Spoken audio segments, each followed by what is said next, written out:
செம்மை வெளியீட்டகத்திலிருந்து அடுத்து வெளிவர இருக்கும் திருக்குழந்தை நூல் குறித்து புவியின் முதல் ஆண் சேயோன் எனும் முருகன் என்ற தலைப்பில் ஆசான் மா செந்தமிழன் அவர்களோடு ஓர் செவ்வி உரையாடல். ஆசானோடு உரையாடுபவர் திரு செவ்வேள். அனைவருக்கும் வணக்கம். செம்மை வெளியீட்டகத்திலிருந்து திருக்குழந்தை என்னும் புதிய நூல் வெளிவருகிறது. இந்நூலில் உள்ள சில கருத்துக்கள் குறித்து ஆசான் தம் மாணாக்கருடன் உரையாடும் செவ்வி என்னும் வடிவிலான கலந்துரையாடல் இது. இன்று தலைப்பாக இந்நூலில் உள்ள ஆண்மை பெண்மை என்னும் ஒரு பெருந்தலைப்பின் கீழ் உரையாட இருக்கிறோம். இந்நூலில் பல இயல்கள் இருக்கின்றன. அவற்றில் ஒன்று ஆண்மை பெண்மை. இதன் குறித்து ஆசானோடு நம்ம உரையாடுவோம். வணக்கம் ஆசான். வணக்கம் செவ்வேள். இந்த நூல் திருக்குழந்தை அப்படிங்கிறது நம்ம கொள்கை கல்வி வழியாக செம்மை மாணாக்கர்களுக்கு நீங்கள் எடுத்த பாடத்தின் உடையது வந்தது. முதலில் செம்மை இல்லம் அப்படிங்கிறது தொடங்கி போய்கிட்டு இருக்கப்ப திட்டமிடாம ஒரு காலகட்டத்துல ஆண்மை பெண்மை, ஆண்மைனா என்ன பெண்மைனா என்ன இதெல்லாம் விளக்கிட்டு திருக்குழந்தை அப்படிங்கிறது ஒரு கருத்து வந்தது. இப்ப பொதுவா மை அப்படிங்கிற சொல் ஒரு மையத்தை குறிக்கிறது, பண்பு நிலையை குறிக்கிறது அப்படிங்கிறது எங்களுக்கு மாணாக்கர்களுக்கு பல்வேறு காலகட்டங்கள்ல பல்வேறு பாடங்கள்ல எடுத்துக்கிட்டு இருக்கீங்க. அது மாதிரி இங்க நம்ம ஆண்மை அப்படிங்கிறதுக்கான ஒரு இலக்கணம், பெண்மை அப்படிங்கிறதுக்கான இலக்கணம், இந்த இருபாலும் சேர்ந்து வருவதற்கான இலக்கணம், இது எல்லாமே இந்த தலைப்பின் கீழே வருது. அதை பற்றி தான் நம்ம உரையாட போறோம். அதுக்கு முன்னாடி இந்த நூலோட பேரே ஒரு அற்புதமா இருக்கு, திருக்குழந்தை அப்படின்றது. அந்த திரு அப்படிங்கிறது நீங்க முன்னாடி விளக்கி சொல்லியிருக்கிறது என்னன்னா, ஒரு இறைத்தன்மையோட இருக்கக்கூடிய கருத்துகளுக்கோ பொருட்களுக்கோ தான் அது வழங்கப்படும் அப்படின்றது. பொதுவாக ஊர் பேர்களுக்கு பார்த்தீங்கன்னா இப்ப திருப்பெருந்துறை, திருச்செங்கோடு, திருச்சிராப்பள்ளி அப்படிங்கிற மாதிரிலாம் இருக்கும். நூல்களுக்குமே நம்ம திருவாசகம் அப்படிங்கிறோம், திருக்கோவையார் சொல்றோம். அதன்படி இப்ப இது திருக்குழந்தை அப்படிங்கிறது நூலே ஒரு அற்புதமான தலைப்போடு அது அந்த நூலின் தலைப்பே ஒரு கருத்தை முன்வைக்குது. இந்த தலைப்பும் இந்த நூலும் எதனை விளக்குது அப்படிங்கறத சுருக்கமா சொல்ல முடியுங்களா ஆசான்? திருக்குழந்தை என்ற நம் நூலின் தலைப்பில் உள்ள இரு சொற்கள்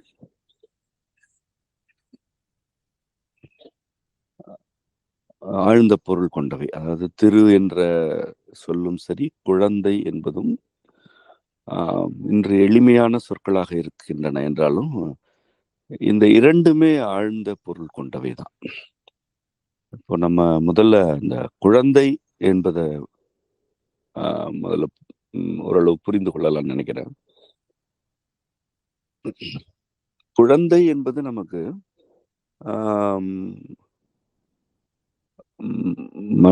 ஒரு பிறந்த நிலையிலிருந்து ஓரிரு ஆண்டுகளுக்குள்ள இருக்கக்கூடிய ஒரு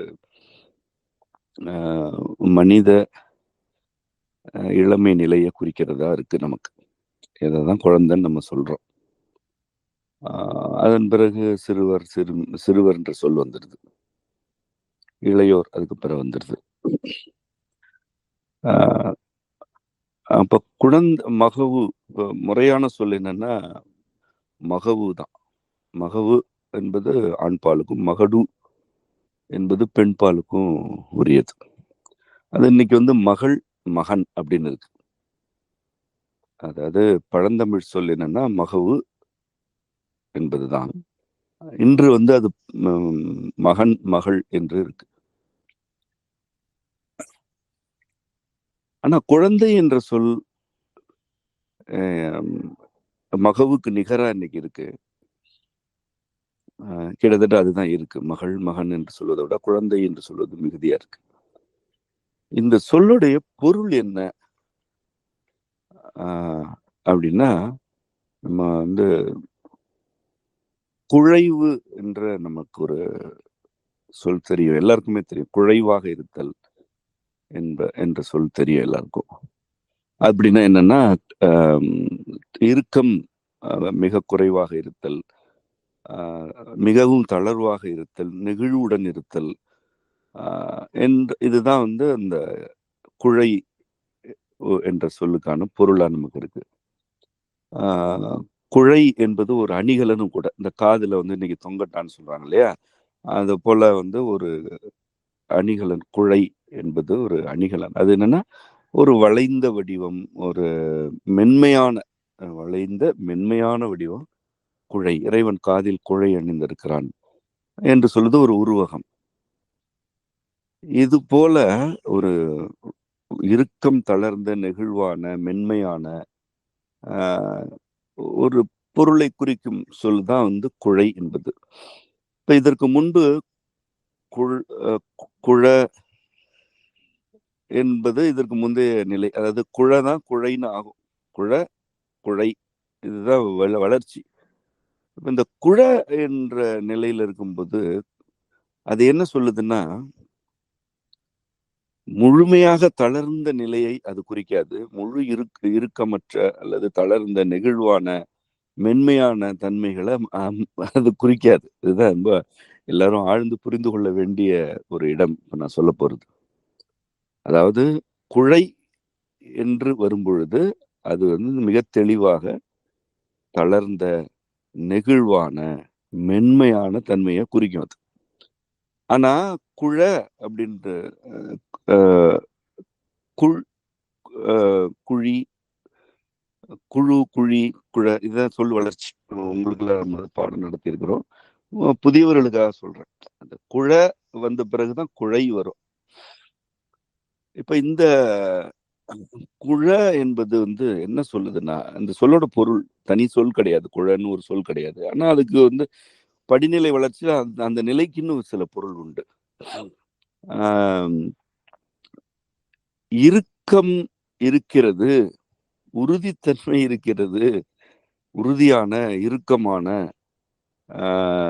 வலிமையான, அதாவது மென்மைக்கு மாற்று எதிரான நிலை. இதெல்லாம் தான் குழ என்ற சொல்லுக்கு உரிய ஒரு அடிக்கருத்து. அதே வேளை இந்த இறுக்கமான, நெகிழ்வுத்தன்மை குறைந்த, உறுதியான தன்மை இவை எல்லாவற்றையும் விடுவித்துவிட்டு குழைந்து மென்மையாகவும் ஆகிவிடும். இந்த நிலை இதுக்கும் அதுக்கு, அதாவது தளர்ந்து விட்டது, இறுக்கமற்று இருக்கிறது, மென்மையாக இருக்கிறது என்பதுதான் குழை. ஆனா இந்த குழன்றது அப்படிதான் அது ஆக போகுது. ஆனா அந்த ஆகுவதற்கான எல்லா தன்மையும் இருக்கு. அது மிக மென்மையானது, தளர்வானது. ஆனால் குழ என்று வரும்பொழுது அது அப்படி இல்லை. அதுல ஒரு உறுதித்தன்மை இருக்கு, இறுக்கம் இருக்கு. அது முழுவதும் இறுகி போனதும் அல்ல. அதற்கு முந்தைய நிலை. இதுதான் வந்து அவ்வளவு நுட்பமான ஒரு இடம். அது இப்ப நான் அடுத்த ஒரு சான்று சொல்லும் போதுதான் உங்களுக்கு அது புரியும். மிக நுட்பமான ஒரு இடம் இந்த குழைக்குமான வேறுபாடு. இப்போ குழன்னு ஒரு சொல்லு இல்லையே. அப்ப நம்ம இதை எப்படி புரிஞ்சுக்கிறது அப்படின்னா, நம்முடைய முன்னோர்கள் இந்த குழ என்பதனை ஒரு அழகான சொல்லாக வழங்கியிருக்கிறாங்க. அதுதான் குழகன். இது அம்மையார், நம்முடைய இறை இசைத்தாய் காரைக்கால் அம்மையார் இறைவன குழகன் அப்படின்னு சொல்றாங்க. இறைவனை சொல்றாங்க குழகன். மாணிக்க வாசகரும் இறைவன குழகன்னு சொல்றாரு. திருவண்ட பகுதியில கொற்க பெயர்க்கும் குழகன். அதாவது அந்த பொருள் என்னன்னா, காரைக்கால் அம்மையாரும் மாணிக்க வாசகர் 2 பேருமே குழகன்ற சொல்லி எதுக்கு வச்சிருக்கிறாங்க? எந்த இடத்துல இறைவன குழகன்னு சொல்றாங்கன்னா, அழிவுகளை நிகழ்த்தி ஒரு அப்படியே வேரோடு தூக்கி வீசும் தன்மையில் இருக்கும் இறைவனுடைய வீசிவிட்டு ஆக்கங்களை நிகழ்த்தும் அந்த ஊழிக்குரிய நிலையில இறைவன் குழகனாக இருக்கிறான்றாங்க. எவ்வளவு நுட்பம் பாருங்க. திருவண்ட பகுதியில அவர் வந்து ஊழியக்குரிய விளக்குறார் மாணிக்கவாசர். அப்படி விளக்கிட்டு வரும்பொழுதுதான் கொற்க பெயர்க்கும் குழகன் அப்படின்றார். பெயர்த்து முழுவதும் அப்படியே பெயர்த்து தூக்கி வீசிடுவான். இதுதான் கொற்க பெயர்க்கு குழகனுக்கான ரொம்ப எளிமைப்படுத்தி சொல்றேன். இதே பொருள்ல தான் அம்மையாரும் சொல்றாங்க, குழகன் அப்படின்னு அம்மையாரும் சொல்றாங்க. அப்ப இறைவனை வந்து குழகன் அப்படின்னு நம்முடைய முன்னோர்கள் இருவருமே சொல்லியிருக்கிறாங்க. இந்த சொல் குழகன்ற சொல் இன்று புழக்கத்துல இல்லை. ஆனா இது வந்து குழ என்ற அந்த நான் இதுக்கு முன்பு விளக்கிய அச்சொல்லில் இருந்துதான், அந்த வளர்ச்சி அடையாத சொல்லில் இருந்துதான் அது வருது. இந்த குழ என்பதுதான் என்ன ஆயிடுதுன்னா பாத்தீங்கன்னா, குழாம் இப்படி வருது இல்லையா? குழாம்னு வருது, குழாய் இந்த மாதிரி வருது. இதெல்லாம் என்னன்னா, இப்போ ஒரு குழாம் அப்படின்னா நிறைய பலர் கொண்ட ஒரு தெளிவான பலர் கொண்ட ஒரு கருத்தில் உடன்பட்ட பலருடைய சேர்க்கை, அதுதான் நம்ம குழாம் அப்படின்னு நம்ம சொல்றோம். ஒரு வல்லுனர் குழாம் அப்படின்னா என்ன? வல்லுநர்கள் எல்லாம் வந்து சேர்ந்து இருக்கிற ஒரு கூட்டம். அது எப்படிப்பட்டது? அது உறுதியானது, தெளிவானது. ஏன்னா ஒரு கருத்தின் கீழ் இருக்கு, அதே வேளை அதுல வந்து பலர் இருக்கிறாங்க. அப்ப பாத்தீங்கன்னா ஒரு உறுதியான தன்மையும் இருக்கும், உள்ளுக்குள்ள தளர்வும் இருக்கும். இது ரெண்டையும் இணைத்து சொல்றது அந்த குழ அப்படின்றது. இப்ப இதுதான் வந்து வழக்கு சொல்லாக வந்து அது என்ன ஆயிடுதுன்னா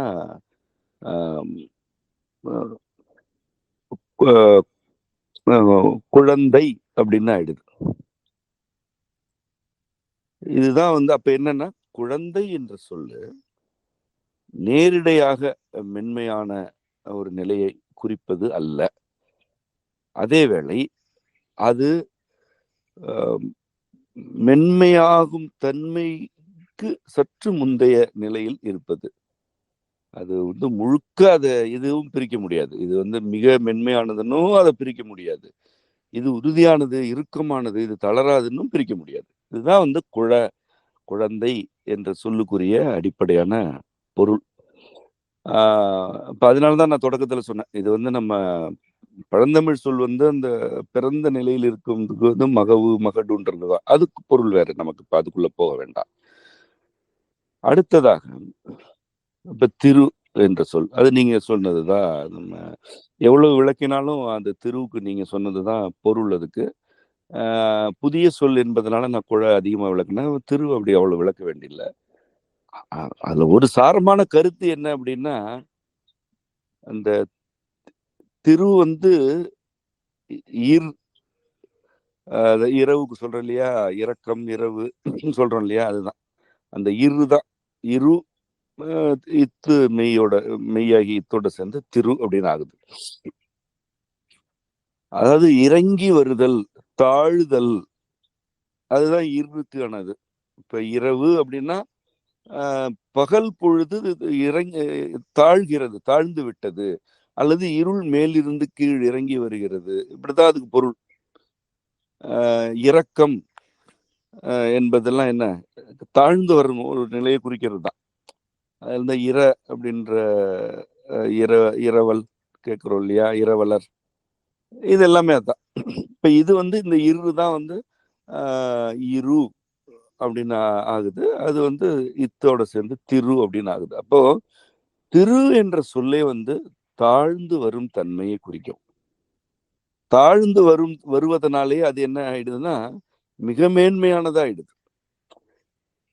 அதாவது ஒன்று தன்னுடைய நிலையிலிருந்து தாழ்ந்து வந்து வருகிறது என்பதனாலே அது என்ன ஆயிடுது, அது வந்து மிக மேன்மையாகிடுது. அப்போ இறைவனை குறிப்பது ஏன் நம்ம வந்து இறைத்தன்மை கொண்டு சொல்றோம்னா, இறைவன் உச்ச நிலையில் இருப்பவன், அவனே யாவுமாக இருப்பவன். அவன் அடியாருக்காக அல்லது உயிரினத்திற்காக இறங்கி வரும் பொழுது அவன் திருத்தன்மையோடு இருக்கிறான்னு நம்ம சொல்றோம். இறங்கி வர்றான் இறைவன் அப்படின்னு நம்ம சொல்றோம்.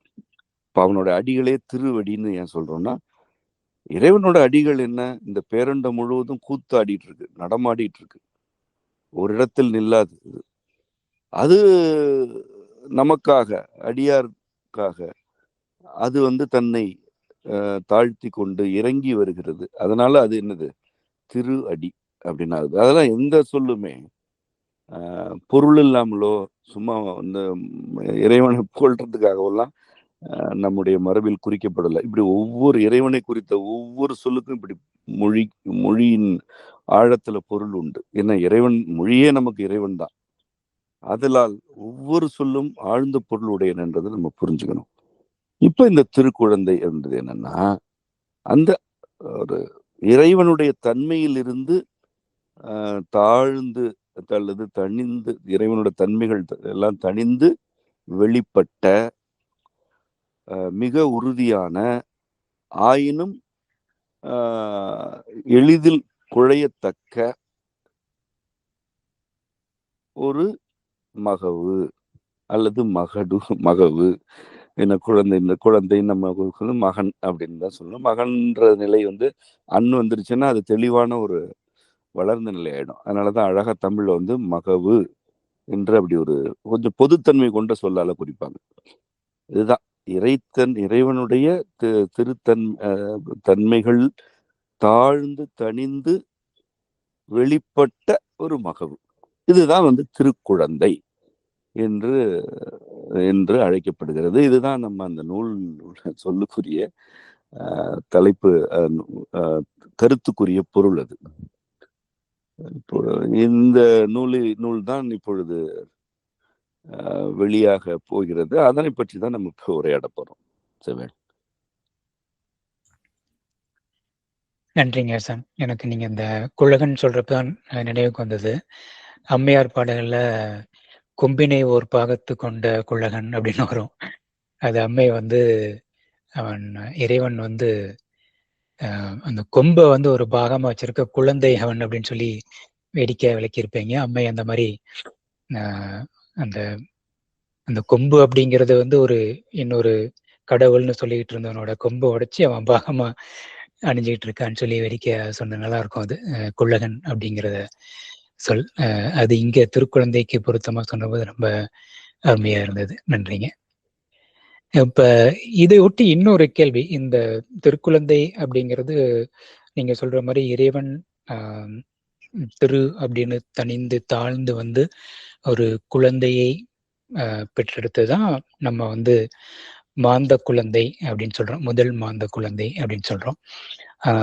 இதுல எனக்கு ஒரு அடிப்படையான கேள்வி இருந்தது. நம்ம பொதுவா வந்து மனிதர் அப்படின்னு சொல்லுவோம். ஆனா நம்ம சொல்றப்ப வந்து மாந்தர் இனம், இந்த உயிரினத்தை வந்து மாந்த இனம் அப்படின்னு சொல்றோம். அதற்கான ஏன் அப்படி மனிதர் மாந்தர் அப்படின்ற வேறுபடுத்துறோம் அப்படிங்கிறதுக்கான விளக்கம் இருக்குங்களா ஆசான்?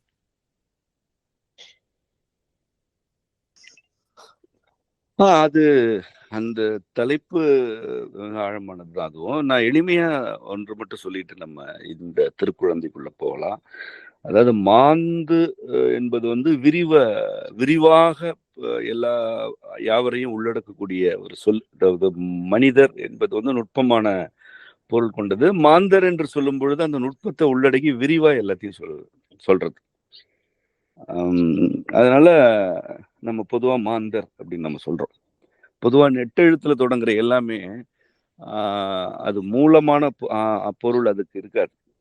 குற்றெழுத்துக்கு தான் இருக்கும். அந்த நெட்டெழுத்துக்கள் வந்து அதையெல்லாம் உள்ளடக்கி விரிவா சொல்லும். அவ்வளவுதான். இப்போ மனிதர் அப்படின்றது அடிப்படை. அது மாந்தர் அப்படின்னு சொல்லும் பொழுது எல்லாரையும், உங்களை என்ன இருக்கிற எத்தனை கோடி பேர் இருந்தாலையும் உள்ளடக்கி சொல்றது. மனிதர் அப்படின்னு சொல்லும் பொழுது அருள் வர்றதுனால அதை பன்மையாகுது. மாந்தர் வந்து முதல் எழுத்துலயே பன்மையாயிடும். இப்ப மாபெரும் அப்படின்னா என்ன? பெரிய இல்லையா? மா உலகம்னா பெரிய உலகம். அதுதான். அதனால நம்ம மாந்தர்னு சொல்றது எனக்கு அதுக்கு உடன்பாடா இருக்கும். அது எழுதும் பொழுதே மனிதர்னு சொல்றதை விட மாந்தர்னு சொன்னா உள்ளடக்குறோம் எல்லாரையும் அப்படின்னா, அதனால நான் வந்து அது மாந்தர்ன்றத சொல்ல மிகுதியா புழங்குவேன். சரிங்க சார், நன்றி. இப்ப நம்ம இன்றைக்கு உரையாடலுக்கு உள்ள தலைப்பு ஆண்மை பெண்மை. இது வந்து ஒரு 3-4 வகுப்புகளா நடந்தது செம்மை இல்லம் நடக்கிறப்ப. அதுல வந்து பெண்மை அப்படிங்கிறது முதல், அதுக்கப்புறம் ஆண்மை, அதுக்கப்புறம் அதோட இருபால் எப்படி வருது, அதுக்கான தேற்றங்கள் அப்படிங்கிறதெல்லாம் வந்தது. நான் ஆரம்பத்துல சொல்ல மாதிரி இந்த பெண்மை ஆண்மை அப்படிங்கிறது மை விகுதியோட வருது. அது ஒரு பண்பு நிலைக்குரிய சொல்ல எங்களுக்கு கற்பிச்சிருக்கீங்க ஏற்கனவே. இதுல பெண்மை பற்றி சொல்றப்ப அதோட பெண்மை அப்படிங்கிறதுக்கான ஒரு மறைமொழியே வந்து பெற்றிமை உற்றல் பெண்மை ஆகும் அப்படிங்கிறதான் தொடங்குது. அதனோட விளக்கமா எங்களுக்கு பாடம் எடுக்கிறப்ப வந்து இந்த பெற்றிமை அப்படிங்கிற சொல்லு வந்து நல்லா விளக்கி எப்படி நம்ம இறைவனையே வந்து பெற்றியோனே அப்படின்னு பாடியிருக்காங்க அப்படிங்கிறதெல்லாம் சொன்னீங்க. அதுவும் அந்த குறிப்பா பெறுதல் பேரு அப்படிங்கிறதெல்லாம் விளக்கி சொல்லும்போது வாங்கி வைத்துக் கொள்ளுதல், வாங்குதல், தாங்குதல் அப்படிங்கிறதெல்லாம் வந்து உள்ளடக்கிய சொல்லுதான் வந்து பெரு அப்படிங்கிறது. நான் அதை கருதுவேன், பெற்றோர் அப்படிங்கிறது கூட அதுல இருந்து ஒரு வளர்நிலை சொல்லா இருந்திருக்கும் அப்படின்னு ஒரு புரிதல் உண்டு. அதே போல இந்த சூழ் பற்றியும் சொல்லியிருப்பீங்க அந்த பாடங்கள்ல. அதுவும் குறிப்பா வந்து பூ வந்து பூவை பத்தி விளக்கி அதுல இருந்து சூழ் அப்படிங்கிறது ஒண்ணு இருக்கு. பூ அப்படிங்கிற ஒரு உறுப்பே வந்து வெப்பத்தை வெளிப்படுத்தும் தாவரம் அப்படின்னு சொல்லி விளக்கியிருப்பீங்க. அந்த சொல் விளக்குறப்ப எனக்கு பொருத்தி புரிஞ்சிக்கக்கூடிய ஒரு வாய்ப்பு கிடைச்சிச்சு. என்ன அப்படின்னா, இப்ப நான் அயலகத்துல இருக்கிறப்ப இங்க வந்து பனிக்காலத்துல பாத்தீங்கன்னா, அந்த இலையுதிர் காலத்துல வந்து எல்லா மரங்கள், செடிகளோட இலைகள்லாம் பெரும்பாலான இலைகள்லாம் கொட்டிட்டு வெறுமனே அப்படி இருக்கும். அந்த பனிக்காலத்துல ஒரு இலையுமே இருக்காது. அதுக்கப்புறம் பார்த்தீங்கன்னா, அந்த நம்ம இளவேநீர் காலம் அப்படிங்கிற சொல்ற மாரி இங்க ஸ்ப்ரிங் சீசன் சொல்லுவாங்க. அந்த சமயத்துல வந்து வெறும் பூவா இருக்கும். அது எனக்கு ஆச்சரியமா இருந்தது இங்க வந்தப்ப. என்னடா இது நான் ஏன்னா இந்தியாவுல தமிழகத்துல இருந்தப்ப அந்த மாரியான ஒரு சூழல பார்த்ததில்ல. பூ இருக்கும், இலை இருக்கும். இலை விழுந்தாலும் திருப்பி இலை தான் வருமே ஒழிய, பூ வரத நான் பார்த்ததில்ல தனிப்பட்ட முறையில. ஆனா இங்க வந்தப்ப அது ஒரு ஆச்சரியமான ஒரு நிகழ்வா இருந்தது. அதற்கான விளக்கம் வந்து பார்த்தீங்கன்னா, எனக்கு அந்த பாடத்துல கிடைச்சது. அப்ப நீங்க எடுத்தப்ப. பூ அப்படிங்கிற உறுப்பே வந்து வெப்பத்தை வெளிப்படுத்துவதற்கான ஒரு உறுப்பு அப்படின்னு தான் அது சொல்லியிருக்கீங்க. அதன் ஒட்டி தான் வந்து பெண் குழந்தைகள் பூ பெய்துதல் அப்படிங்கிறதே வந்து இந்த கருத்தின் ஆழத்தை புரிந்து கொண்டு தான் நம்ம முன்னோர்கள் வச்சிருக்காங்க அப்படின்னு சொல்லியிருக்கீங்க. இது இது மாரியான நீங்க ஆரம்பத்துல சொன்ன மாரி இறைத்தமிழோட ஒவ்வொரு சொல்லும் வந்து ஆழத்தின் பல்வேறு கருத்துக்களை உள்ளடக்கி இருக்கு. இந்த பெண்மை அப்படிங்கிறது பண்பு நிலையில பெண்மை, ஆண்மை அப்படிங்கிறத பத்தி ஒரு சிறு எளிய விளக்கம் கொடுக்க முடியுங்களா? நமக்கு எப்படியுமே நூல்ல வந்து நிறைய மறைமொழிகள் இருக்கு. ஒவ்வொன்றுக்கும் ஒரு இலக்கணம் இருக்கு. இப்படி இருந்தா தான் இத பெண்மைன்னு சொல்றோம். இதுதான் ஆண்மைன்னு சொல்றோம். ஆனா பொதுவெளியில மக்களுக்கு அ ஒரு எளிமைப்படுத்தி கூற முடியுங்களா ஆசான்?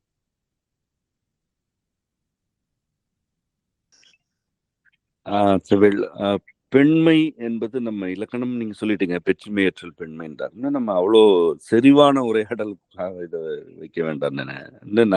நான் எளிமையான ஒரு சில கருத்துக்களை சொல்றேன். அதாவது முதல்ல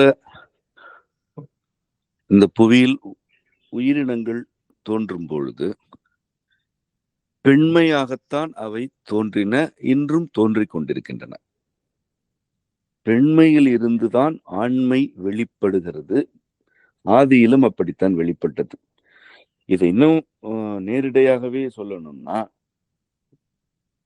ஒரு ஒரு காலத்தில் அல்லது ஒரு நிலையில், புவியின் ஒரு கால நிலையில் இருந்த எல்லா உயிரினமுமே பெண்மைதான். ஆண்மை என்பது அப்பொழுது தோன்றவே இல்லை. இதுதான் வந்து இந்த நூலுடைய முதல் இயல் கொண்டிருக்கும் கொள்கை. பெண்மையிலிருந்து ஆண்மை வெளிப்படுகிறது. ஆண்மை ஆதி அல்ல, பெண்மைதான் ஆதி என்பதுதான் இந்த நூலுடைய அடிப்படையான முதல் இயலே. அதுதான், பெண்மைதான் முதல் இயலே. திருக்குழந்தை பற்றி நூல் இது. இன்று யாரை முருகன் என்று வந்து முருகன் என்று அழைக்கப்படும் அந்த தெய்வம் தான் திருக்குழந்தை நம்ம சொல்றோம். ஆனா அது இந்த முருகன்ற தன்மைக்கெல்லாம் முந்தைய நிலைகளை இது குறிக்குது நம்ம நூலு. ஆனா அது முருகனை பற்றிய நூல் என்று நாம் புரிந்து கொள்கிறோம், அப்படி கூறுகிறோம். முருகனை பற்றியதும் இப்படிப்பட்ட அதாவது புவியில் பெண்மையிலிருந்துதான் ஆண்மை வருகிறது அப்படின்றதுதான் நம்ம நூலின் முதல் இயலா கொண்டிருக்கிறோம். இதுக்கு என்ன பொருள்னா, அதாவது பெண் தான் குழந்தையை பெற்றுக்கிறா அதெல்லாம் நம்ம சொல்லல. அப்படி பார்த்தா ஆண் இல்லாம பெண்ணுக்கு குழந்தை வருமா, அப்படி ஒரு மேலோட்டமான பேச்சுகள் தான் இங்க இருக்கு. நூல் கருத்து அல்லது நூலுடைய கொள்கை என்னன்னா, முதல் நிலை கொள்கை என்னன்னா, புவியில் முதலில் தோன்றிய உயிரினங்கள் யாவும்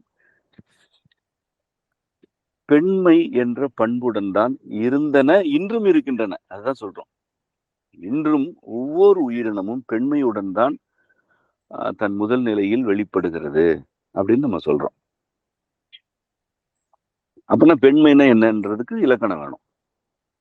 அதுதான் வந்து பெற்றிமை ஏற்றல் பெண்மை என்றாகும். அதாவது பெற்றிமைனா என்ன?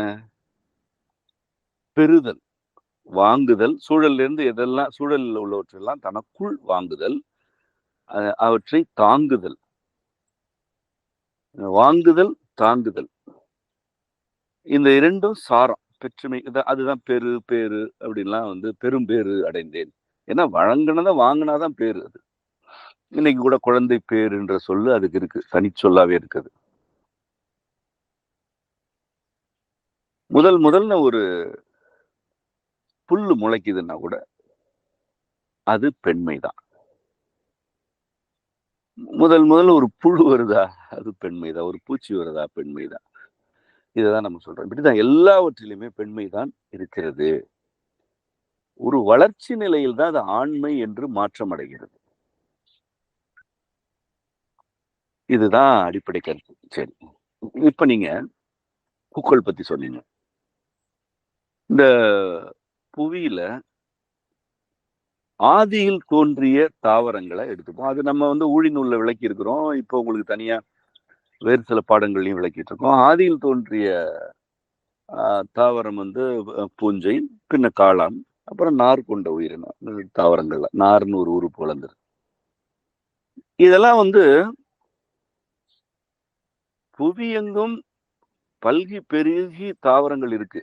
எப்போ நம்ம வந்து பல கோடி ஆண்டுகள், சில 100 கோடி ஆண்டுகளுக்கு முன்பு போறோம். அப்படி இருக்கு. அப்படி எங்க பார்த்தாலும் தாவரமா இருக்கு. இந்த தாவர இனம் பெருகிக்கிட்டே இருக்கு. அப்போ அந்த நிலையில எந்த தாவரமும் பூக்கவே இல்லை. பூ என்ற ஒரு உறுப்பே வளர்ச்சி அடையல. இன்னைக்கு என்ன சொல்லி கொடுக்குறாங்கன்னா, பூக்கள் இருக்கக்கூடிய மகரந்த துகள்ல அதுக்கான மரபு கூறுகள் இருக்கு, மரபணு இருக்கு. இத இந்த வண்டுகள், பூச்சிகள் எல்லாம் வந்து இதுல இருந்து அதுக்கு, அதுல இருந்து இது மகரந்த சேர்க்கை நடக்குது. இதுலதான் வந்து வகை இனங்கள் பெருகுது அப்படின்னு சொல்றாங்க. இது வந்து பொய் அல்ல. இது வந்து ரொம்ப பிந்தைய நிலை. அது நம்முடைய கருத்து ஊழி நூல்ல என்ன சொல்லியிருக்கிறோம்னா, என்ன கருத்து பதிவு செய்யப்பட்டிருக்குன்னா, முதல் தாவரங்கள் பூக்கவே இல்லை. பூக்காமலேயே பல்கி பெருகும் தன்மை தாவரங்களுக்கே உண்டு. இன்னைக்கு நீங்க பல தாவரங்கள் பார்க்கலாம். பூக்காத பல தாவரங்கள் இருக்கு. அதெல்லாம் தானே முளைக்கும் நிலத்திலிருந்து. பொதுவா வந்து குரோட்டன்ஸ் சொல்றாங்க. அதெல்லாம் வந்து பெரும்பகுதி வந்து பூக்காது. அதிக குளிர்ச்சியான பகுதிகளில் இருக்கக்கூடிய தாவரங்கள்ல பூக்கள் குறைவா இருக்கும். பல தாவரங்களுக்கு பூவே இருக்காது. அதெல்லாம் எப்படி பெருகுது? பூவும் கிடையாது, விதை பூ அப்ப விதை இல்லை. எப்படி பெருகுது? பூஞ்சைகள் இருக்கின்றன. அது வந்து ஒரு நார் கூட கிடையாது அதுக்கு. அது எப்படி பெருகுது? ஒரு சூழல் வந்ததுன்னா வந்துடும். அப்போ சூழலுக்கு ஏற்ப அந்த சூழலை பெற்றுக்கொண்டு அந்த பெற்றவற்றையெல்லாம் ஏற்றி, அதாவது ஏற்றம் பெற செய்தால் அது பெண்மை. சூழல்ல இருக்கிறதெல்லாம் உள்வாங்கிக்கும். உள்வாங்கிட்டு அதெல்லாம் தாங்கி வச்சுக்கும். அது மட்டும் வச்சுக்காது, அதை ஏற்றம் பெற செய்யும். அதுதான் பெண்மை. இந்த பண்பு எல்லா உயிரினங்களுக்கும் ஆதிநிலை ஆகதான் அதனாலதான் பூக்காமலேயே தாவரங்கள் முதலில் பல்கி பெருகின. இதே போல இப்ப அசையும் உயிரினங்கள் எடுத்துக்கங்க. இதுக்கு நிகரானது என்ன அப்படின்னா முட்டை. நம்ம வெளியில வரக்கூடிய முட்டைக்கு முந்தைய நிலையில பாத்தீங்கன்னா சினை முட்டைன்னு சொல்லுவோம். எல்லா உயிரினங்களுக்குமே சினை முட்டைன்னு ஒண்ணு வந்துடும். அது ஆணோட சேர வேண்டிய தேவையே கிடையாது. ஒரு கோழி எடுத்துக்கங்க. சேவலோட சேர்ந்த பிறகு வர்ற முட்டை வேற. சேவலோட சேரவே இல்லைன்னாலும் ஒரு கோழியோட உடலுக்குள்ள முட்டைன்னு ஒண்ணு உருவாயிடும். கிராமங்கள்ல இன்னைக்கு கன்னி முட்டைன்னு சொல்ற வழக்கமே இருக்கு. முட்டை வரும், அந்த வெடக்கோழி முட்டையிடும், அது குஞ்சு பொரிக்காது. ஏன்னா அது சேவலோட இன்னும் சேரல. சேர்ந்த பிறகு வர்ற முட்டையில தான் குஞ்சு வெளியில வருது இப்போ. ஆனா முட்டைன்னு ஒண்ணு வந்துருச்சுல்ல, எங்க வந்துச்சு அது? சேர்க்கைக்கு முன்பே என்ன ஆயிடுது, அந்த உடல்ல முட்டைன்னு ஒண்ணு வருது. எல்லா உயிரினம், ஆடு மாடு இல்ல, எல்லாத்துக்குமே இது உண்டு. மனிதர்களுக்கு இப்போ வருவோம். ஒரு பெண் பூ பெய்துகிறாள்னு சொல்றோம். அதே பூ பெய்துகிறாள்னு சொல்றோம். என்ன ஒரு அற்புதமா சொல்லியிருக்கான் பாருங்க. அந்த பெண் பூக்குறா, இப்பதான் பூத்துட்டா அவ. அப்படி அவள் பூக்கும் பொழுதே அவளுடைய கருப்பையை சுற்றி உள்ள அந்த சூழல்ல முட்டை வந்துருச்சு. அவ உடல்ல முட்டை வருது. அது சினை முட்டை தான்.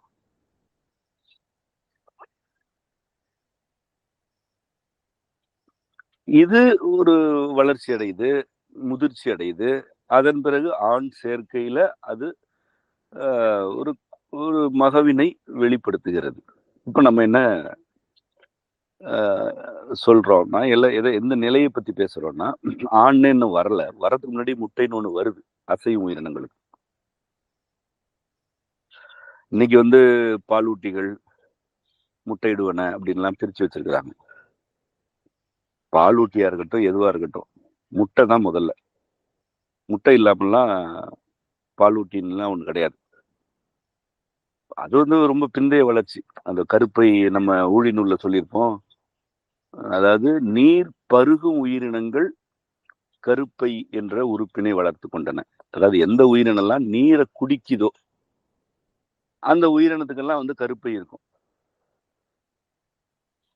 இப்ப நீரை பருகாம உறிஞ்சுகின்றன அல்லது சாறு எடுத்துக்கிறனா அதுக்கு கருப்பை இருக்காது.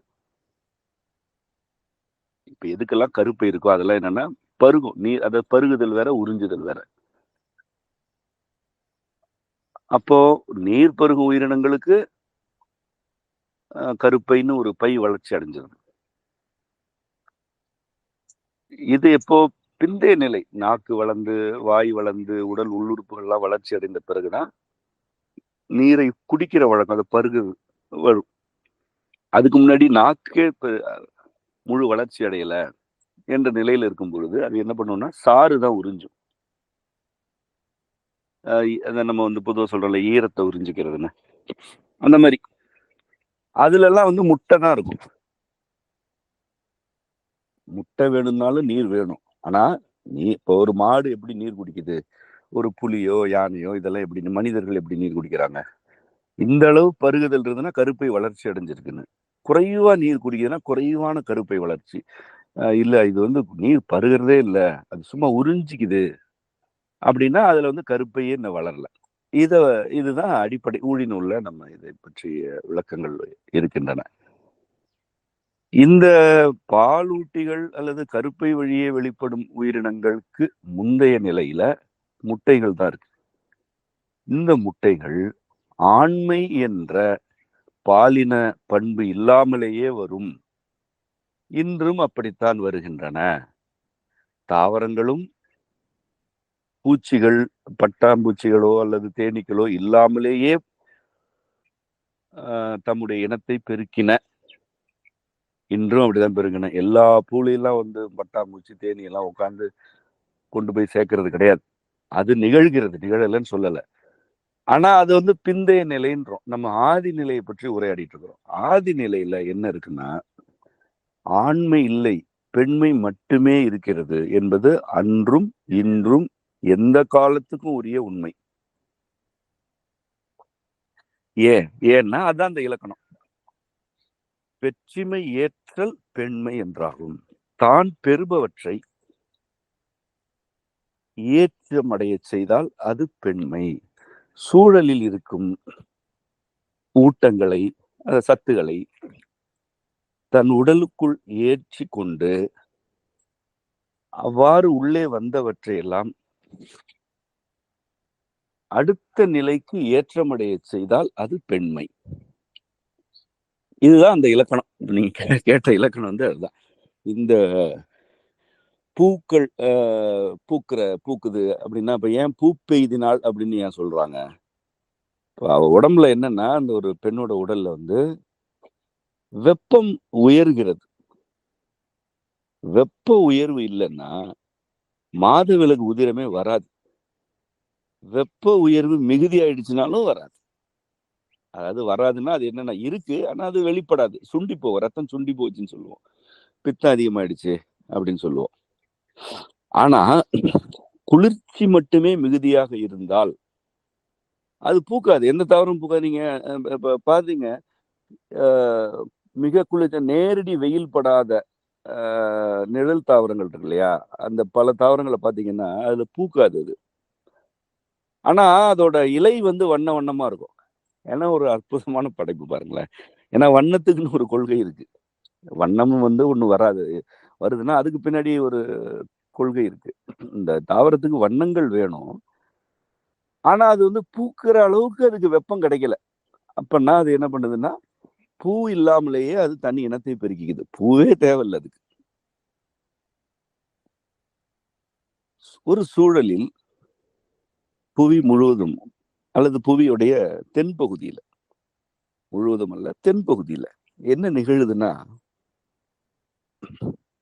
குளிர்ச்சி குறையுது.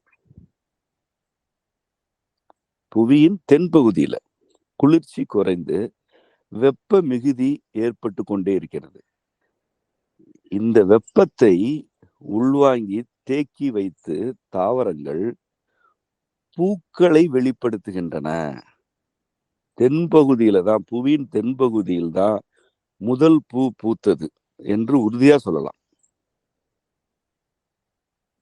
இப்படி தாவரங்கள்லாம் பூக்களை வெளிப்படுத்திய பிறகுதான், பல கோடி ஆண்டுகளுக்கு பிறகுதான் தேனீனே ஒரு உயிர் வருது. நல்லா பாருங்க, தேனியோ பட்டாம்பூச்சியோ வண்டுகளோ பறக்கிற உயிரினம். இது எப்ப வந்தது? இதெல்லாம் அது பிற்காலம். முதல்ல தாவரம் தான் வருது. தான் மாணிக்கவாசகர் அழகா சொல்றாரு, புல்லாகி பூடாகி புழுவாகி அப்புறம் வந்து பறவை பாம்பு. அழகா வருஷப்படுத்துறாரு. முதல்ல புல்லு, பூடு. அது நம்ம உங்களுக்கு தோற்றவியல் பாடத்துல விளக்கிட்டு இருக்கிறார். புல்லு வருது, பூண்டு வருது, பூடு வருது. நீங்க பூண்டுன்னு சொல்றோம் நம்ம. இதுக்கப்புறம் தான் புழு பூச்சி எல்லாம் வரும். அதான் வந்து உயிரின படிநிலை கொள்கை. புல்லு வந்துச்சு, செடி வந்துச்சு, அது பூத்துச்சு. அப்ப எங்க இருந்துச்சு தேனி எல்லாம்? எங்க இருக்கு தும்பி? அப்பெல்லாம் அந்த உயிரினமே பிறக்கலையே. அப்புறம் எப்படி அதெல்லாம் வந்து இனத்தை பெருக்குனுச்சு? பூ எப்படி இன்னொரு பூவோட மகரந்த சேர்க்கை நடத்தி இனத்தை பெருக்குனுச்சு? அதெல்லாம் தேவையே கிடையாது. அதாவது இதுக்கு என்ன கருத்துன்னா, புணர்ச்சினே ஒண்ணு நிகழ வேண்டியில்லைங்க உயிரினம் பெருகிறதுக்கு. இந்த தாவரமும் அந்த தாவரமும் புணர வேண்டியதே இல்லை. அது பெருகும். அப்போ தனக்குள் எல்லாவற்றையுமே உள்ளடக்கி இருந்த அந்த தாவரங்கள் தான் பெண்மை. பெண்மை தனக்குள்ள எல்லாத்தையும் உள்ள வச்சிருக்கு. அது வெளியில ஒண்ணு வந்து தள்ளி விட போகுது, வெளிப்படுத்த போகிறது. அதுதான் ஆண்மை. ஒரு தாவரம் தன் இனத்தை பெருக்குவதற்கு புணர்ச்சி தேவையில்லை. இன்னைக்கே அப்படித்தான் புல்லு. இப்ப பூக்காத எத்தனையோ புல் வகைகள் பூக்கிறதே கிடையாது. எப்படி அந்த புல்லு மீண்டும் மீண்டும் முளைக்குது? இவ்வளோ தாவரங்கள், பூக்காத தாவரங்கள் இருக்கு. அது எப்படி வந்துட்டே இருக்கு? சூழலுக்கு ஏற்ப தகவமைச்சு வருதே. வரும். ஏன்னா அது ஆதி நிலை. அதெல்லாம் அழியாது. இதுதான் பெண்மை அப்படின்னு நம்ம சொல்றோம். அதான் பெற்றிமை ஏற்றல். சூழலில் இருப்பவற்றை தனக்குள் எடுத்துக்கொண்டு உள்வாங்கி பெற்று, இறைவனுடைய கொடைகளை எல்லாம் பெற்றுக்கொண்டு தான் பெற்றவற்றை தானே வைத்துக் கொள்ளாமல் ஏற்றமுறை செய்தால் அது பெண்மை. அப்படி அது எதை ஏற்றமுறை செய்து? ஆண்மையை ஏற்றமுறை செய்து. அவ கொடுக்கிறது. அதுதான் அன்னைன்னு நம்ம சொல்றோம். அதனாலதான் அன்னை நம்ம வியந்து வியந்து வழிபடுறோம். அவ கொடுத்தா உண்டு, அவ கொடுக்கலன்னா இல்ல. அதனாலதான் அன்னை வடிவுடையாள்னு சொல்றோம். வடிவினை உடையவளே அவள் தான். எந்த வடிவமா இருக்கட்டும், அவள் தான் அதற்கு அவளுடைய உடைமை அது. அவளுடைய உடைமைகளாகத்தான் வடிவங்கள் எல்லாம் இருக்கின்றன என்று நம்ம சொல்றோம். இதுதான் ஆண்மைக்கும் பெண்மைக்குமான நம்முடைய இறையியல் கொள்கை. இதுதான் இங்க இருக்கக்கூடிய உயிரின படிநிலை கொள்கை. இதுதான் இதை நம்ம முன்வைக்கிற கொள்கை. இதுதான் திருக்குழந்தைக்கு உரிய முதல் இயலில் கூறப்பட்டிருக்கிறது. நன்றிங்க ஹசன். இந்த கருத்து எவ்வளவு ஆழத்தை உள்ளடக்கி இருக்கு அப்படின்னு பார்க்குறப்ப வியப்பாக தான் இருக்கு. ஏன்னா இப்ப ஒரு சில 10 ஆண்டுகளுக்கு முன்பு கூட பெண் குழந்தைகள் பிறக்கிறதே ஒரு வெறுப்புக்குரிய சூழல் சமூகத்துல இருந்தது. பெண் குழந்தைனால வேண்டாம், நிறைய பெண் குழந்தைகள் பிறந்தா போதும் பெண் அப்படிங்கிற மாதிரி பெயரிடுவாங்க. பெண் குழந்தைகளை வெறுக்கிற ஒரு சூழல் தான் இருந்தது. அதே மாதிரி இப்போ நீங்க பூ பெய்துதல் அப்படிங்கிறத சொல்றப்ப ரொம்ப அழகா ஒரு உடல், மனித உடலா இருக்கட்டும் இல்லை வேற உடலா இருக்கட்டும், பூவுக்கு எப்படி வெப்பமான உடனே பூ வருதோ, ஒரு மலர் வெப்பமாகி பூ வெளிப்படுதோ அப்படிங்கிற உறுப்பு வழியா, அது மாதிரி பெண்மை அப்படிங்கிற ஒரு பெண் குழந்தை உடல்ல அது ஒரு பொருத்தமான வெப்பம் வரப்ப பூ பெய்தல் அப்படிங்கிறோம்.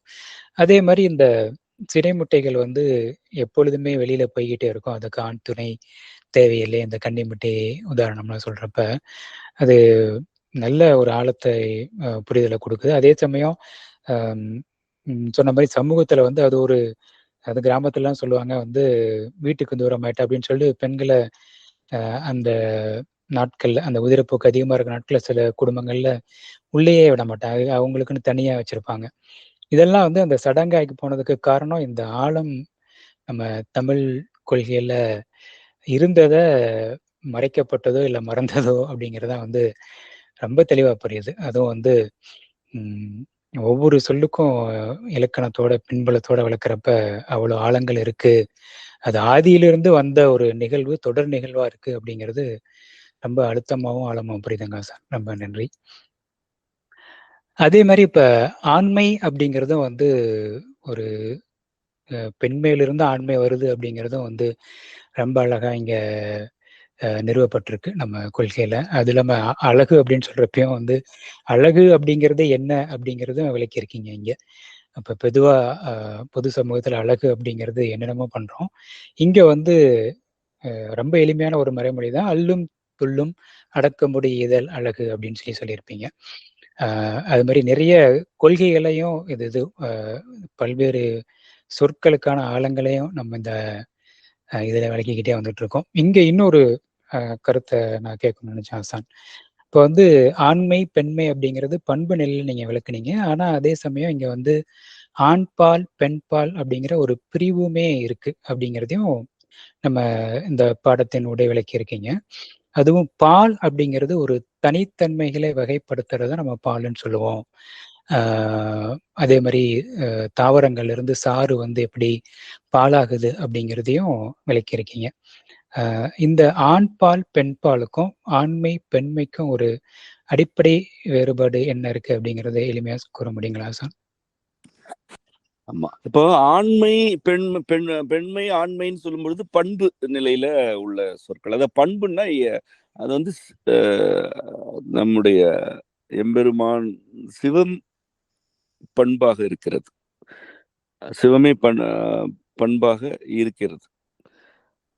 சிவனே பண்பாக இருக்கிறான் அப்படின்னு சொல்ல முடியாது. அதாவது சிவம் பண்பாக இருக்கிறது. சிவன் நம் இறை வெளிப்பாடாக இருக்கிறான். இப்படி சொல்லணும். அது ஏன்னா சிவம் அப்படின்றது வந்து என்ன, ஒரு ஆண்பாலையும் குறிக்கல, பெண்பாலையும் குறிக்கல, இல்லையா? அது ஒரு கரு. அதே சிவன் அப்படின்னு சொன்னா என்ன சொல்றோம், நம்முடைய அப்பன், அவன் தான் நமக்கு தகப்பன் அப்படின்னு இப்ப ஆண்பால் ஆக்கிடுறோம். இதுதான் ஆண்மை ஆண்பால் ஆகிறது. ஒரு கருத்து பொதுமையாக இருக்கும் பொழுது அது பண்பு. எல்லாருக்கும், உங்களுக்கு என்னவோ அதுதான் எனக்கும், நமக்கு என்னவோ அதுதான் அந்த மாடு, நாய், பன்றி, கழுதை, குதிரை, எல்லாத்துக்கும் இது பண்பு. இப்போ ஆண் பால் அப்படின்னு வரும்பொழுது அதே கருத்து, அதே பண்பு சில தனித்தன்மைகளோட இருக்கு. அப்போ நீங்க வேற, நான் வேற, கழுதை வேற, குதிரை வேற, இந்த தனித்தன்மைகள் வந்துருது. அதுல ஆண் உயிரினம், ஆண் பால் உயிரினம், பெண் பால் உயிரினம் வந்துருது. ஆனா இதெல்லாம் எங்க இருந்து வருது? அந்த பொதுமையிலேருந்து வருது. பண்பு இப்ப என்ன ஆயிடுதுன்னா இயல்பு என்று ஆகுது. இயல்புனா என்ன? தனித்தன்மைகள் வச்சுக்கிறது. இப்ப ஆண்மை என்பது பொதுவானது.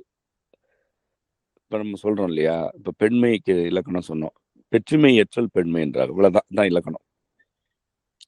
மனிதருக்கும், மனித பெண், ஒரு மாந்த பெண்ணுக்கும் என்ன? பெற்றுமை ஏற்ற பெண்மை. புல்லுக்கும் அதுதான், மரங்களுக்கும் அதுதான், மீன்களுக்கும் அதுதான், எல்லாவற்றுக்கும் அதுதான். இது பொதுமையான கருத்து. இதிலிருந்து ஒரு தாவரத்தின் ஆண்பால், பெண்பால், புழு பூச்சிகளின் ஆண்பால், பெண்பால், மாந்தரின் ஆண்பால், பெண்பால்னு பிரியும் பொழுது அந்த பண்பு இருக்கு. பெற்றுமை ஏற்றல் தான் பெண்மை. ஆனா அது இங்க என்ன ஆயிடுது, ஒரு குறிப்பிட்ட உயிரினத்தின் பாலினம்னு ஆயிடுது. அப்போ அந்த ஆண் பால், பெண் பால்னு பிரிவுது. இப்ப இந்த பால்ன்ற சொல் என்னன்னா, நான் ஏற்கனவே சொன்னேன் இல்லையா, இந்த நெட்டெழுத்துக்கள் வரும்பொழுது விரிந்து தனி விரிவா உள்ளடக்கும்னு சொன்னேன் இல்லையா, அதான் பல் தான் பால்னு ஆகும். பல்னா என்ன? பல பல பன்மயமான, பல்கும் பெருகும் தன்மை கொண்ட, இதெல்லாம் தான் பல். பல்லு தான் வந்து பலனாகுது, பல பல பல்குதல், இப்படிலாம் ஆகுது. இப்போ பற்கள் நம்ம சொல்றோம் இல்லையா, வாயில பல் இருக்குன்னா பல பல தனித்தன்மையான பல, இது ஒரு பல்லுக்கும் இன்னொரு பல்லுக்கும் இந்த வேறுபாடு இருக்கும். ஆனா இதெல்லாம் சேர்ந்து இருக்கு. அப்ப பல்குது. என்ன இந்த இப்போ நீங்க பாத்தீங்கன்னா, இந்த உடல்ல, அந்த உடல்ல கண்ணு 2, மூக்கு 1, அதுல 2 துளை, 2 செவி, இப்போ விரல், இதுதான் இப்படிதான் இப்படின்னு. இந்த பல்லுக்கு என்ன தனித்தன்மைன்னா, இது இத்தனைதான்லாம் வரையறுக்க இயலாது. இப்ப நம்ம மொத்தம் 32 ஒரு கணக்கு வச்சிருக்கிறோம். அது எப்ப ஒரு குறிப்பிட்ட வயதுக்கு பிறகுதான். அது வரைக்கும் நீங்க பாத்தீங்கன்னா, அது வந்து முளைக்கும், வளரும், உதிர்ந்துரும், மீண்டும் முளைக்கும், வளரும், உதிர்ந்துரும். அதே நேரத்துல அது வந்து ஒரு நிலையற்ற உறுப்பானா இல்ல. அது நிலையான உறுப்பு தான். ஆனா அது வந்து பல்கிக் கொண்டே இருக்கும் தன்மை கொண்டது. அதனாலதான் அத வந்து பல்லுன்னு சொல்றோம். அது உறுதியானது, நிலையானது. ஆனா இப்ப என்ன வந்துச்சோ அது மட்டுமே இருக்காது. அது போயிடும், மறுபடியும் வரும். பல்கும் தன்மையில் இருக்கிறது அப்படின்றதுனால அது வந்து பல் அப்படின்னு நம்ம சொல்றோம். அதுக்கப்புறம் அது 32 தான், 32. இன்னும் சொல்லப்போனா ஒரு குறிப்பிட்ட வயதுக்கு பிறகு இன்னொரு பல்லு எல்லாம் வரும். இப்ப அப்படியெல்லாம் வருது தானே. அது வெறும் 32ஓட நிக்கிறது இல்ல. இப்ப அதனால அது வந்து நம்ம பல் அப்படின்னு சொல்றோம். பற்கள்னு சொல்றோம். அது அப்படி சொல்ல வேண்டியதில்ல. பல்லுனாலே அது வந்து ஒரு பன்மையை குறிக்கிற சொல் தான் அது. சொல்றது பற்கள்னு சொல்றது தவறும் கிடையாது. ஆனா அப்படி புரிஞ்சுக்கிறதுக்காக பல்லுனாலே அது பல்கும் தன்மையில இருக்கிறது தான். அதுபோல இப்ப முடி இருக்கு. முடி வந்து முளைக்கும், கொட்டும், முடியும், கொட்டும். ஆனா என்னன்னா அது வந்து பல்குதல்னு சொல்ல முடியாது அத. ஏன்னா அது உறுதி கிடையாது. எதெல்லாம் வந்து பல்குகிறதோ அதெல்லாம் வந்து ஒரு உறுதியான எண்ணிக்கையில இருக்கும். மயிர் அப்படிப்பட்டதல்ல. அது மொத்தமா நம்ம மழிச்சு எடுத்துறலாம். எடுத்துட்டாலும் மறுபடியும் முளைக்கும். பல் அப்படி செய்ய முடியாது. இத வந்து ஒரு வேறுபாடு புரிஞ்சுக்கிறதுக்காக சொல்றேன். இப்ப பல் என்பது இப்படி உறுதியான, தனித்தன்மையான, பெருகும் ஒன்றுதான் பல். நல்லா மீண்டும் பார்க்கும். ஒண்ணு வந்து அது என்னன்னா தனித்தன்மையா இருக்கும், உறுதியா இருக்கும். அது பல்கி பெருகும். அதாவது அது வந்து என்ன செய்யும், பெருக்கமும் அடையும். இதுதான் வந்து பல். இது அப்படியே பால் அப்படின்னு ஆகும் பொழுது இப்படிப்பட்ட தனித்தன்மைகள் எல்லாவற்றையும் தனக்குள் உள்ளடக்கிய ஒரு விரிந்த பொருளை தருந்தது. தனித்தன்மை உண்டு, உறுதியானது. ஆனா இது போன்ற பலவற்றை அது உள்ளடக்குகிறது அப்படின்னா அது பால். இப்ப நம்ம பால்ன்ற சொல்ல எங்கெல்லாம் வச்சிருக்கோம் பாருங்க. இப்போ தொல்காப்பியத்துல இப்ப நம்ம அஃறிணை உயர்தனை சொல்றோம், அதெல்லாமே பால்னு தான் சொல்றாரு. இருபால் அப்படிதான் சொல்லுவார் அது. ஏன்னா உயர்திணைன்னு நம்ம எதெல்லாம் வச்சிருக்கோமோ அதுல இப்போ உயர்திணை மாந்தர் அப்படின்னு நமக்கு இன்னைக்கு ஒரு வழக்கம் இருக்கு. நம்ம புரிஞ்சப்ப அது நிறைய விளக்கங்களுக்குரியது.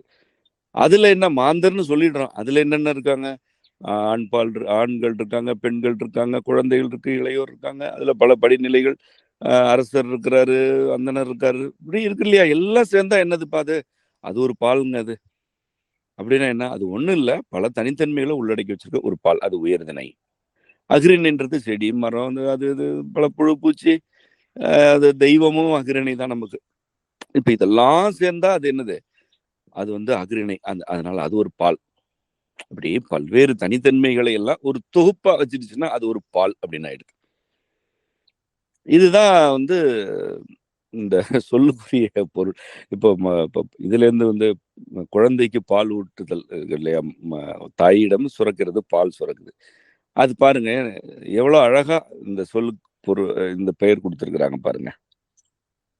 ஒரு ஒரு பெண், ஒரு தாய், அவளுடைய உடல் முழுவதும் இருக்கும் தனித்தன்மைகள், நல்லா புரிஞ்சுக்கணும், தனித்தன்மை, உறுதியான தனித்தன்மைகள் சுரந்து வெளிப்படுவது பால். ஏன்னா இவளுடைய மார்ல உடல்ல இருந்து சுரக்குது இல்ல, அது இன்னொரு பெண்ணோட உடல்ல இருந்து சுரக்கிறது இல்ல. உடல்ல சுரக்கிறது இந்த குழந்தைக்கு, அங்க சுரக்கிறது அந்த குழந்தைக்கு. அப்படிதான் அளவே வேறுபடும். பிறந்த குழந்தைக்கு ஏற்ற அளவு ஊட்டம் இவள்கிட்ட இருக்கும்.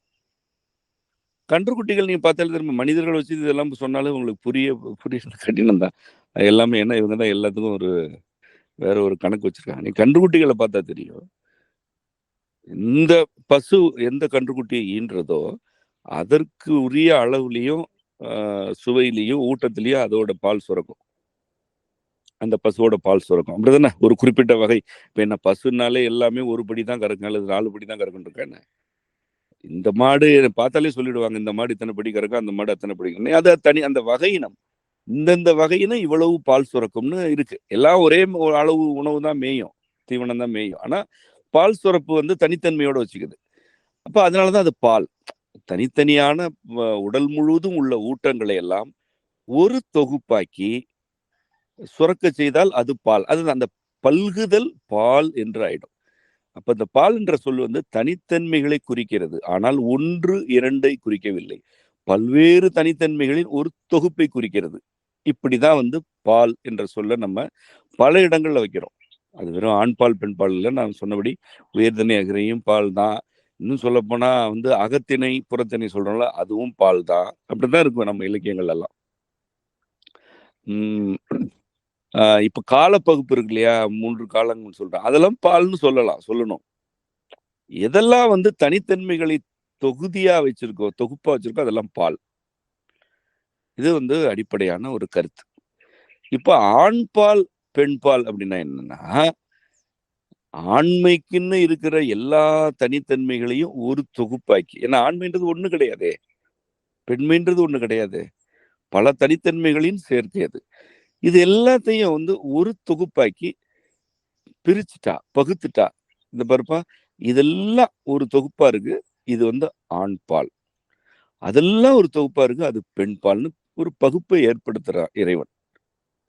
ஏன்னா இந்த பெண்மை தான் எல்லாத்துலயும் இருக்கே, அது பொதுமையானதாச்சே. இதுல இருந்து தான் எல்லாமே வருது. இப்படி இதுல இருந்து தான் வந்து எல்லாமே வரும்போது அப்புறம் ஆண்னு ஒரு தனி இனமே வராது, பெண்ணுன்னு தனி இனம் இருக்காதே. அப்ப என்ன செய்ய, அப்ப இறைவனுடைய படைப்பு கொள்கை என்ன செய்யுதுன்னா, ஆண் தன்மைக்கு உரிய ஒரு தனித்தன்மைகளை எல்லாம் ஒரு தொகுப்பாக்குது, பெண் தன்மைகள் எல்லாம் ஒரு தொகுப்பாக்கிடுது. இப்ப ஆண் பால் பெண் பால் அப்படின்னு பகுக்கப்படுது. இப்படி பகுக்கப்பட்ட பின்னரும் எல்லா ஆண்களுக்குள்ளேயும் பெண்மை உண்டு. அதை ஒண்ணுமே செய்ய முடியாது. அதாவது ஒரு ஆண் பால்னு ஒண்ணு வந்துருச்சுனாலும் அது உள்ள என்ன இருக்கும், பெண்மை இருக்கும். நான் சொன்னேன் இல்லையா, சிவம் வேற சிவன் வேற. இந்த பெண்மை என்ற பண்பு இல்லாத உயிரினமே இருக்காது. ஏன்னா அதுல இருந்தா வர்றோம் நம்ம. ஆனா இவர் ஆண் அவர் பெண் அப்படி பிரிக்கலாம். ஏன்னா அது தனித்தன்மைகள்லாம் தனித்தனி தொகுப்பாகிறது. அதுதான் பால் பிரிவு வருது, ஆண் பால் பெண் பால் அப்படிங்கிறது. இதுதான் வந்து இந்த பால் பகுப்பு, ஆண் பாலினம் பெண் பாலினம் என்ற பகுப்போடைய அடிப்படை. அப்படி ஒரு தனி பாலினமாக, ஒரு தனி பாலினம் நான் என்று முதலில் பிறந்த குழந்தைதான் சேயோன் எனப்படும் திருக்குழந்தை. அவன்தான் முதல் ஆண் குழந்தை, ஆண் மக. அவன்தான் வந்து முதல் மகவு. இந்த புவியில ஒரு குழந்தை அதுவரை இல்லாத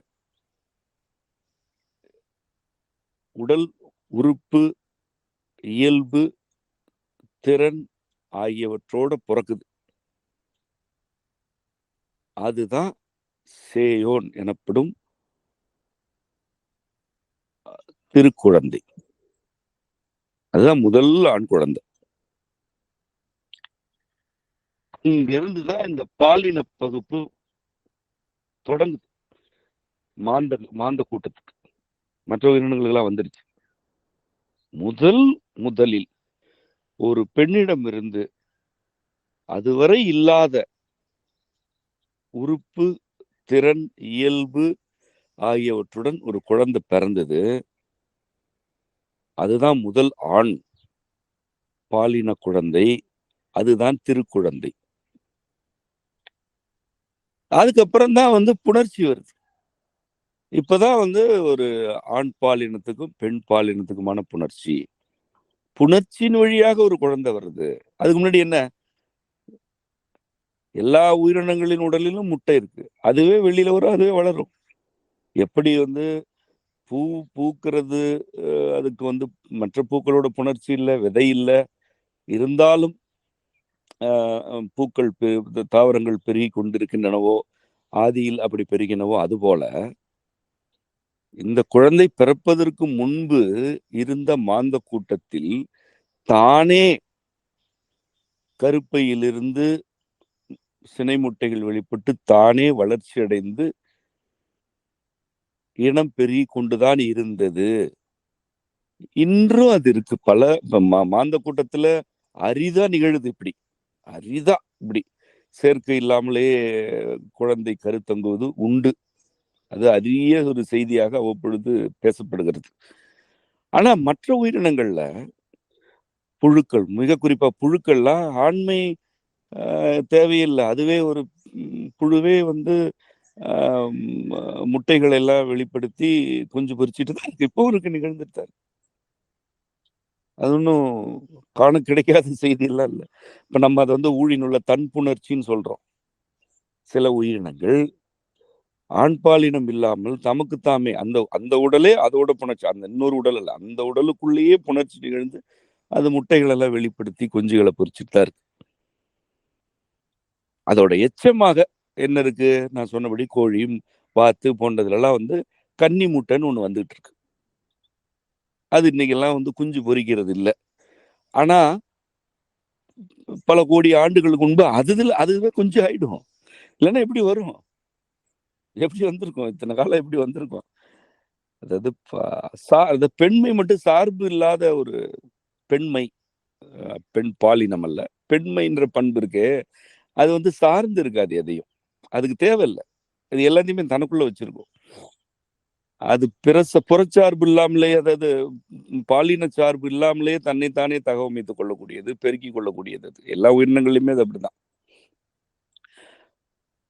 இப்படி இருந்த நிலையில் பாலினம்னு ஒண்ணு தனியா வந்தது மாந்ததுக்கு.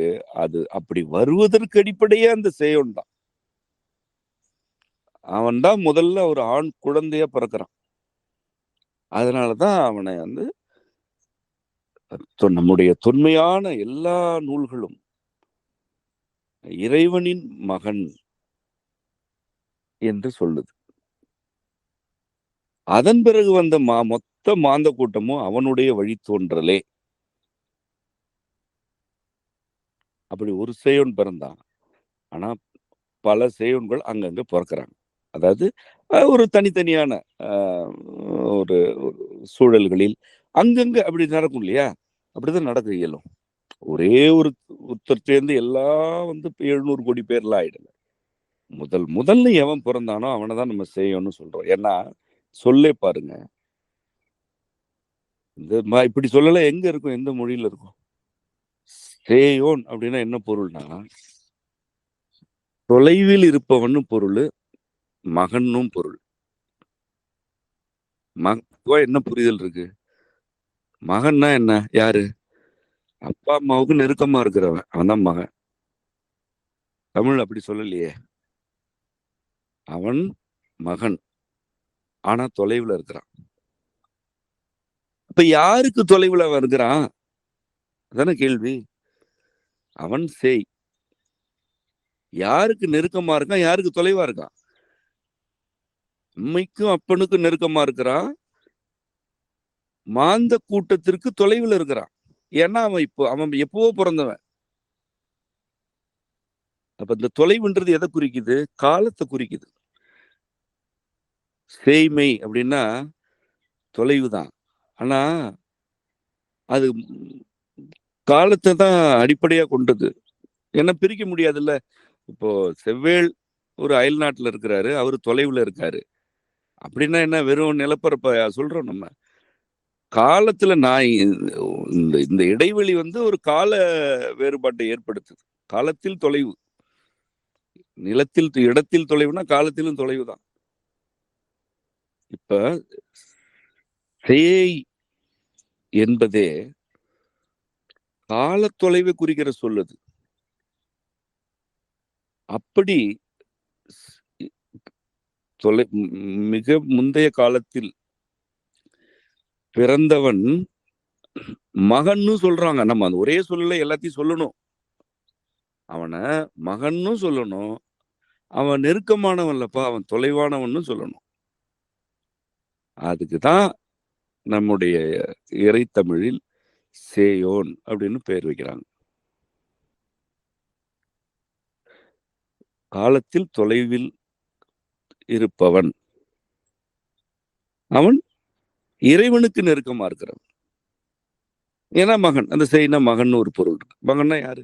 நெருக்கமா இருக்கிறவன். இதுதான் இந்த சேயோன் என்ற பிறப்புக்கான எளிமையான அறிமுகம். இவன் தான் முதல் ஆண்பால். முதல் ஆண் குழந்தை இவன் தான். இவனிடமிருந்துதான் எல்லாம் வருது